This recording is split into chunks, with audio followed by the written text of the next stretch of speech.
Believe it or not, this memorial was originally erected and dedicated in Korea to commemorate men who fell during a tough defensive action in the mountains north of Seoul in January 1951. It was erected originally on the actual battlefield, but in 1952 was transported to Northern Ireland on HMS Belfast and re-erected as St Patrick's Barracks in Ballymena.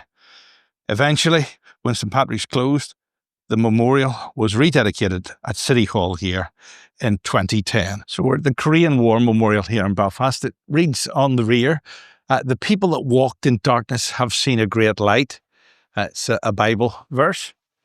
And on this side, it says, "In memory of the officers and men of the 45th Field Regiment and the 170th Mortar Battery, the Royal Artillery, who lost their lives in Korea, and especially those who died near this place on the 3rd to the 4th of January 1951.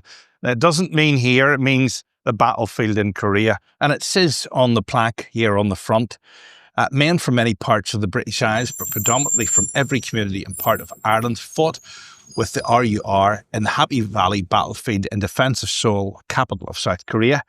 The memorial above was carved by a Korean mason during the succeeding battles before being erected on the 3rd of July 1951, overlooking the battlefield. As Seoul expanded, the memorial had to be moved and was repatriated to the depot of the Royal Ulster Rifles at St Patrick's Barracks, Ballymena.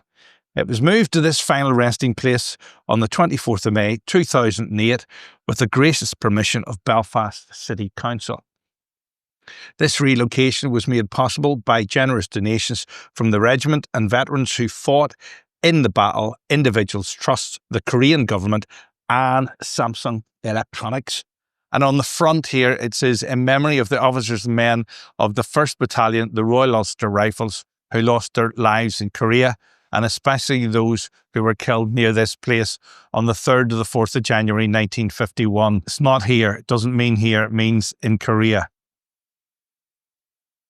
And on this side, it says, "In honour of the officers and men, the 8th King's Royal Irish Hussars, who gave their lives for the United Nations in Korea, and especially those of Cooper Force, who died in this valley the 3rd to the 4th of January 1951.